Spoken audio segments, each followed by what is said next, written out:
Hello mga ka-spacers at magandang gabi po sa inyong lahat. This is Professor June Cajigal from the BEDAN Society of Young Astronomers, welcoming you to this online telescope viewing of our waning gibbous moon at about 75% illumination. So I was able to record this image of our moon August 27, 2021 at about 11 p.m. So by that time po 75% illumination po yung buwan, pero I'm airing this late. So siguro hindi na po 75% po ngayon pag tinignan natin po yung buwan ngayong gabi. So baka ano na ho yan, mga 68 or 65.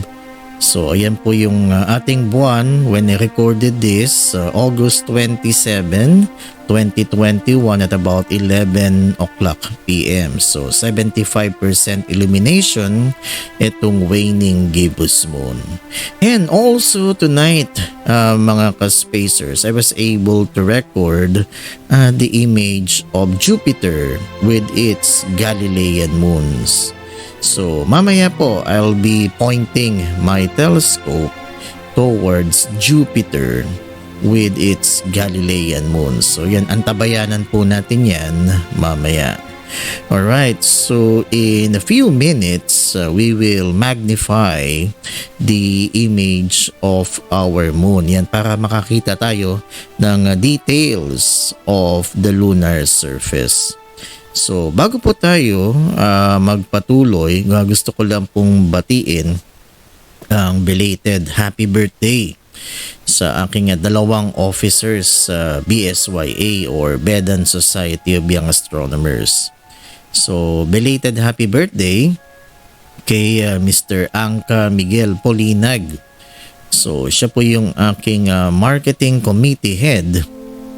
And si Maria Cassandra Espiritu, happy birthday, belated happy birthday sa iyo. She is our grade 12 batch representative. So ayan po, and yung mga nagse-celebrate din po ng mga birthdays po these past few days and ngayon. So happy birthday po sa inyo, and I hope you are all safe and healthy, kasi po kumakalat po na naman yung Delta variant ng COVID-19. So since nasa pandemya pa ho tayo ngayon, wala po tayong magawa, so we have to do our telescope viewing online. So hindi pa tayo talaga pwedeng mag face to face online telescope viewing muna po tayo ngayon. Okay, so hopefully sana matapos na itong pandemya so that makabalik tayo sa face-to-face telescope viewing kagaya ng ginagawa namin noon. So we bring our telescope sa malls, sa parks nung before COVID, and para ma-experience ng mga tao yung talagang pagsilip sa eyepiece ng telescope. So since nasa pandemya po tayo ngayon, wala po tayong magawa kasi yung mga ganyan na events ay super spreader events po yan. So hindi po talaga tayo pwedeng mag public telescope viewing. So ito po yung ginagawa namin.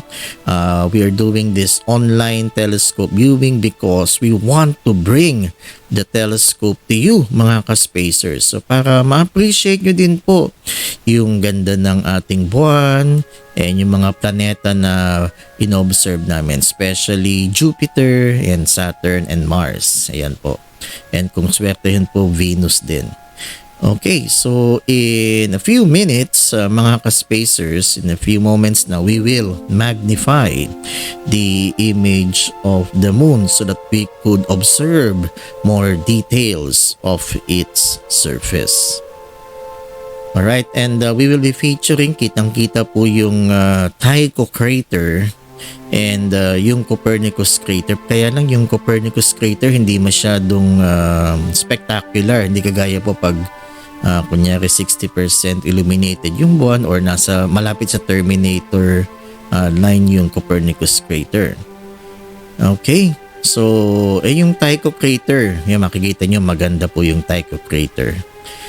Okay, so I guess we are now ready. So, fasten your seatbelts, mga ka-spacers, and let's magnify the image of the moon. Alright, so here we go. Yan. Alright. Okay, so sana Miss Cheryl Castillo, nakikita niyo po ngayon itong ating magnified image of the moon, saka si Miss Cherry Serrano. Alright, so I am now moving the telescope towards the Tycho crater. Ayan, so kitang-kita niyo na po yung Tycho crater, nasa bandang southern part po ng moon. And the crater was named after the renowned astronomer Tycho Brahe, who was the greatest of the naked eye astronomers. So wala pang telescope noon. The telescope was not yet developed, pero he was able to amass a lot of astronomical data. So that's Tycho Brahe. Okay, and yung data ni Tycho Brahe nagamit po ni Johannes Kepler so that he can come up with the 3 laws of planetary motion. Okay, and yan, nasa Copernicus crater na po tayo. Kagaya ng sinabi ko kanina, hindi naman po talaga siya masyadong spectacular. Maliwanag po yung loob niya. So, yan, that's Copernicus crater. Alright, and nakikita niyo po ulit yung mga dark patches po ng buwan. Those dark patches are lunar plains, mga patag po yan ng buwan. And yung mga bright areas ng moon, those are lunar highlands and impact craters. Alright, so ayan po yung ating magnified image of the moon. Okay, and again, I am moving the telescope towards the Tycho crater. Ayan po, so nakikita niyo yung Tycho crater, and kalimutan kong banggitin, so surrounding the rim of the crater may mga puti-puti na nag-radiate dun sa rim. So actually those are rays, and they indicate that the Tycho crater was formed from an impact event. Alright, so that's the Tycho crater, and I'm moving now the telescope sa Copernicus crater, again named after the renowned astronomer Nicholas Copernicus, who gave us the heliocentric model of the solar system. Diba sabi niya na hindi daw yung Earth yung nasa gitna ng solar system, but it's the Sun. Okay, kinontra niya po si Ptolemy. Alright, so yung ginawa po ni Ptolemy, yung geocentric model, yung Earth na nasa gitna ng solar system. Pero sabi ni Nicholas Copernicus, hindi, it's the Sun that is at the center. Okay. Alright po, so that's our magnified image of the moon tonight. So sana nagustuhan niyo po yan. Okay, balik na natin po yung buwan sa kanyang original size. Okay, so sana nagustuhan niyo po yan mga ka-spacers. So if you missed that magnified image of the moon, we will magnify again the image of the moon later. Alright? So again, dun sa mga nakamiss po kanina, aking pabati and pa-shoutout. Again, belated happy birthday sa aking marketing committee head na si Mr. Angka Miguel Polinag, and happy birthday po sa aking grade 12 batch representative na si Maria Cassandra Espiritu. And shout out po sa inyo mga ka-spacers na nakatutok po sa akin ngayong gabi. So sana hindi po kayo magsawa, and again, we are doing this online telescope viewing. Sinamantala ko po yung pagkakataon kasi clear po yung skies po ngayon. And siguro pag tinignan niyo po yung buwan ngayon, actually baka hindi na 75 kasi na-record ko po yung image ng buwan kanina, mga 11 o'clock po kanina ng gabi, ngayon anong oras na. So baka hindi na po 75% illuminated yung moon. But anyway, kahit na late po ito, magandang tignan pa rin yung buwan, di ba? The moon is still a spectacular astronomical object to observe with or without the telescope. And kung the image of our moon tonight reminds you of someone, so kunyari naalala niyo po yung jowa ninyo, or if the image of the moon reminds you of something, let us know. So please type in your reactions or your comments. O kung meron po kayong tanong about our lunar image tonight, paki-type lang po sa ating comment section below. Ayan po. So shout out po sa ating mga ka-spacers natin out there. And shout out din sa aking mga high school classmates. Sina Miss Barbie Siap and si Miss Peachy Nicodemus all the way from the US of A. And si Mr. Jess Miranda. Okay, meron din pong Miranda na gusto kong batiin, si Miss Vec Kalubakub Miranda. Ayan, so maraming salamat po ma'am. Si Vec Kalubakib Miranda, maraming salamat po ma'am. And si Mr. Jesse James De Jesus, yan, suki natin si Mr. Jesse James De Jesus. Si Miss Naomi Cabalquinto, nag-enroll po siya sa BS Astronomy program ng RTU. Yan, so good luck iya. And I'm sure magiging astronomer ka someday. And si Mr. Jeremy Braganza na nag-react po dun sa aking pinost na Jupiter photo. And si Mr. Rainier De Jesus. So again sir, maraming pong salamat sa inyong pagtutok. And kay Mr. Rainier De Jesus, marami pong salamat sa pag-imbita po sa akin. So I'll be giving a talk about BSYA, yung BEDAN Society of Young Astronomers, a model of an astronomy club in celebration of the National Science Club Month ng September. So my talk will be on September 18. So yan. So babayan po ninyo yan. It will be live on Facebook. Alright. So ayan po yung ating mga pa-shoutouts and ating pabati. And guys, kung you are watching right now, please let us know. Just typing your name and your location para malaman po natin kung hanggang saan nakakaabot ang ating live stream ngayong gabi. So medyo late nga po yung ating recording. I recorded this image of our moon August 27, 2021 at 11 o'clock PM.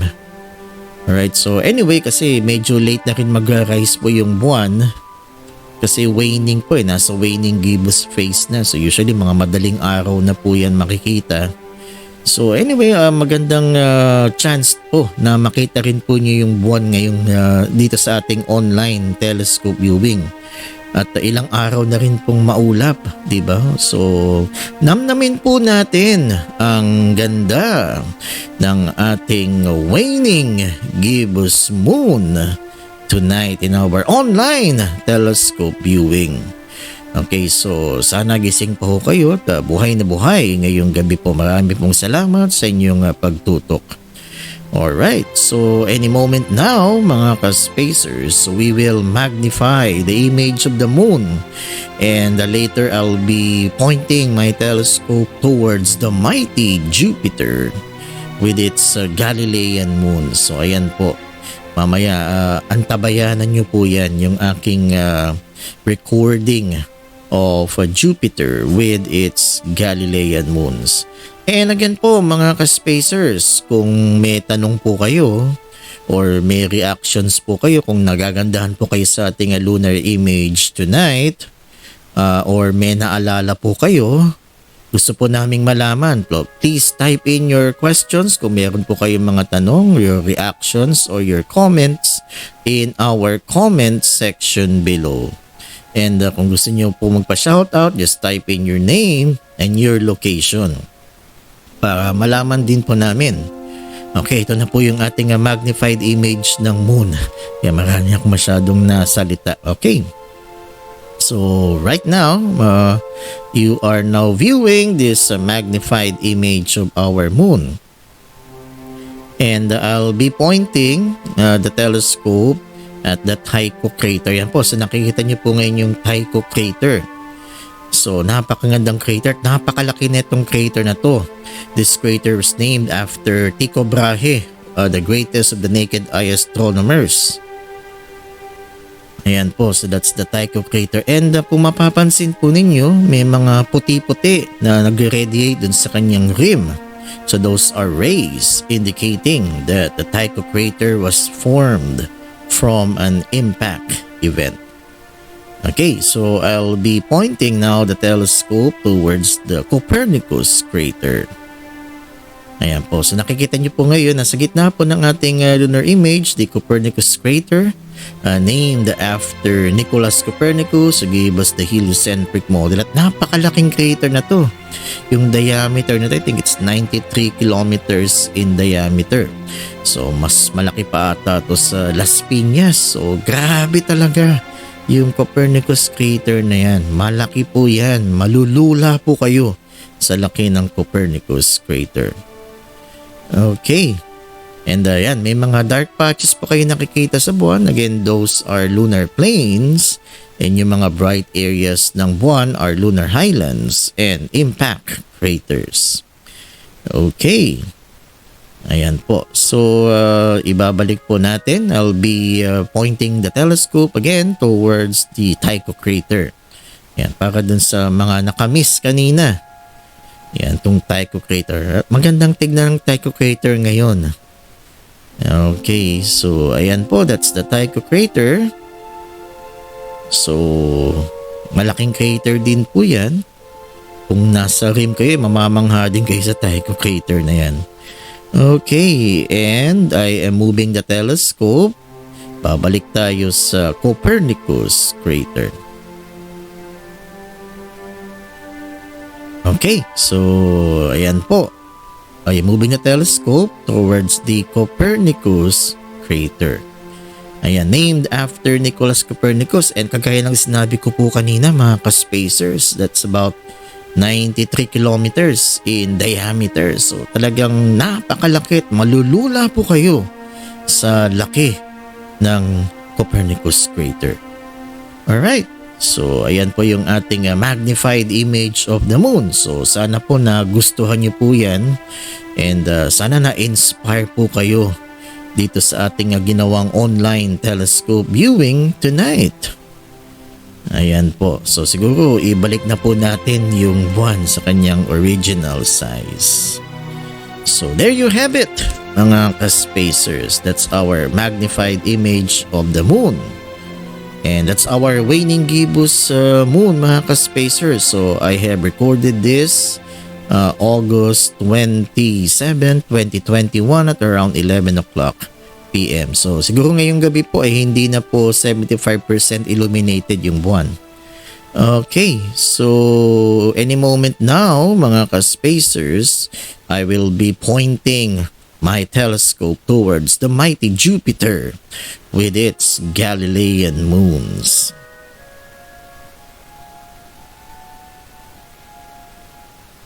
Alright, so namnamin po natin, mga ka-spacers, ang ganda ng ating buwan tonight.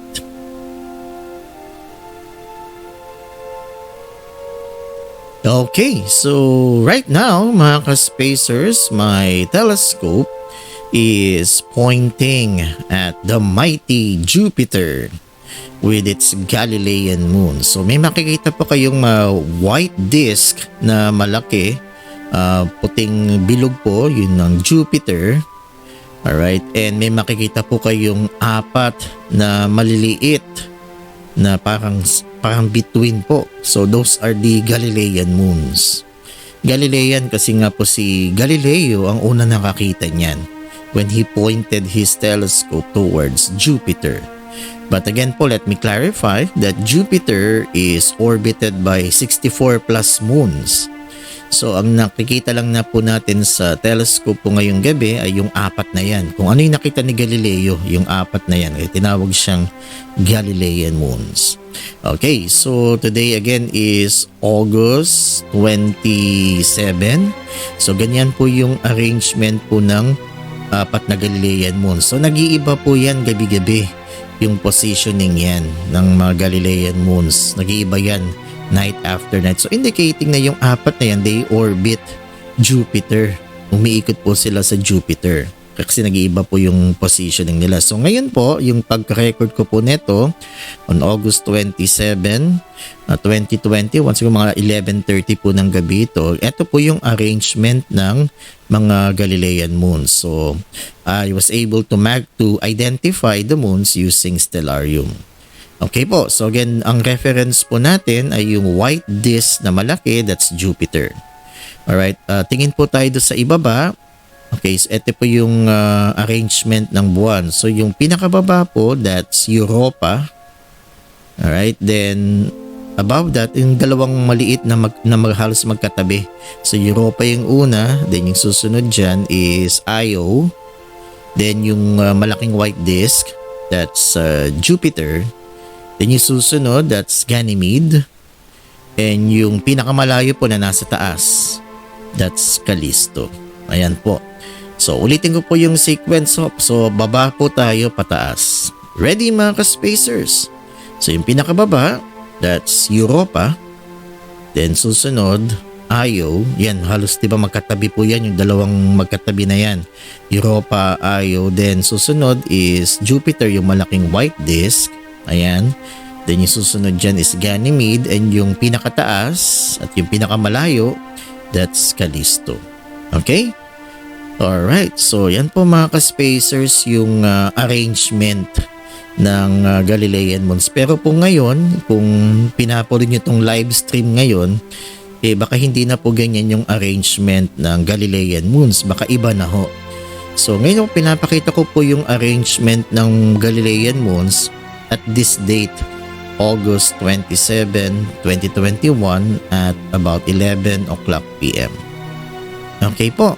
So yung pinakababa, yan po, that's Europa. So we know that Europa is a very interesting moon. Okay, very interesting yung Europa. Bakit? Kasi as discovered by Voyager, Europa is covered with water ice. So may icy covering po sa surface ng Europa. And we know here on Earth, yung ice, yung ilalim niyan is liquid water po. So you have solid on the surface, pero yung ilalim niyan is liquid water. And we know in astrobiology that the search for life outside planet Earth is the search for water. So Europa is a pretty good candidate for the existence of life outside Earth. So NASA is actually planning for a mission to Europa. Okay, then yung susunod po dyan is Io. Alright, Io is also a very interesting moon. Kasi ang Io has more than 400 active volcanoes as discovered by Voyager. So that makes Io one of the most geologically active moon in our solar system with more than 400 active volcanoes. So fascinating po, di ba mga ka-spacers? And then yung white disk, that's Jupiter. Ayan, we know Jupiter is a gas giant. And sana kung medyo malinaw tong aking resolution ng image, makikita po natin yung mga atmospheric bands ng Jupiter. Alright, so medyo hindi kaya ng telescope yung resolution na ganyan. Alright, then about that, that's Ganymede, yung susunod na Galilean moon. That's Ganymede. Ganymede is the largest moon in the solar system, and Ganymede is heavily cratered. Alright, and yung pinakataas, yung pinakamalayo, as you could see in our recorded image, that's Callisto. Callisto is also heavily cratered, just like Ganymede. Okay, balikan natin tong Ganymede. Itong Ganymede na ito mas malaki pa to sa Mercury. So ganyan po kalaki ang Ganymede. Ganymede is the largest moon in our solar system. So ayan po yung sequence ng Galilean moons tonight, dated August 27, 2021. So again, yung sa baba is Europa, susunod is Io, then you have Jupiter, then Ganymede and Callisto. Okay po mga ka-spacers, so that's our image of Jupiter with its Galilean moons. Okay, and again, let me clarify po that Jupiter is orbited by 64 plus moons po. Marami pong buwan ang Jupiter. Pero ang nakikita po natin sa telescope ay yung 4 na pinakamalaki as observed by Galileo noon. Okay? Alright po, so siguro habang tinitigan niyo po yung ating image ng Jupiter with the Galilean moons, again gusto ko lang po batiin kayong lahat, yung mga ka-spacers natin out there na nakatutok po sa atin ngayong gabi. Marami pong salamat. And sa aking mga high school classmates na sila Barbie Siap, Miss Peachy Nicodemus all the way from the US of A. And siya nga pala po, gusto ko din pong batiin yung iba kong classmates na nasa abroad, na sila Mr. Timothy Habal and Miss Connie Habal, and kay Mr. Jess Miranda. And gusto ko din pong batiin si Miss Vec Kalubakib Miranda, tama ba po? And marami pong salamat ma'am sa inyong pagtangkilik sa aming Facebook page, BEDAN Society of Young Astronomers, kay Mr. Jesse James De Jesus, kay Miss Nomi Cabalquinto, Jeremy Braganza, and again kay Sir Rainier De Jesus. Maraming pong salamat, and Mr. De Jesus gave me the opportunity to give a talk about the BEDAN Society of Young Astronomers, a model of an astronomy club in celebration of the National Science Club Month itong September. Okay, so ayan po yung ating online telescope viewing tonight. So again po, we are bringing the telescope to you online para ma-appreciate po ninyo yung buwan ngayong gabi and itong image natin ng Jupiter, kasi nga hindi po talaga tayo pwedeng mag-public telescope viewing na face-to-face dahil po sa banta ng COVID-19. So ito po yung the best na magagawa po namin. We are bringing the telescope to you online. Yan, para makita din po ninyo at ma-appreciate po ninyo ang mga heavenly bodies. And please like and share po itong ating online telescope viewing so that we could inspire more students to love the sciences, especially po astronomy. Okay po. And please follow me also in my YouTube channel. So lahat ng mga telescope viewings po natin ay naka-upload din po dyan. So my YouTube channel is The Science Guy June Cajigal. Okay po. So yan, para we are promoting the sciences, especially astronomy. So please like and share po yung ating mga videos and subscribe to my channel, The Science Guy June Cajigal. Okay, so ayan po. So sana nagustuhan po ninyo ang ating online telescope viewing tonight. Maraming salamat sa inyong walang sawang pagtutok po sa amin. Alright, so namnamin po ninyo ang ganda ng the mighty Jupiter with its Galilean moons. Alright, so siguro hanggang dito na lang po tayo. Let's stay at home. Huwag po tayong magpasaway. Always wear your face mask and face shield paglalabas po kayo, and kung wala naman po kayong importanteng pupuntahan, manatili na lang po kayo sa bahay. Alright po, and delikado pa rin po ang sitwasyon. COVID cases are still increasing, So kung wala naman po kayong gagawin, manatili na lang po kayo sa bahay. And kaya nga po namin ginagawa itong online telescope viewing para hindi na po kayo lalabas. You'll just stay at home. Alright, and we are bringing the telescope to you, mga ka-spacers. Alright, so stay safe, stay at home, and palakasin po ninyong inyong immune system.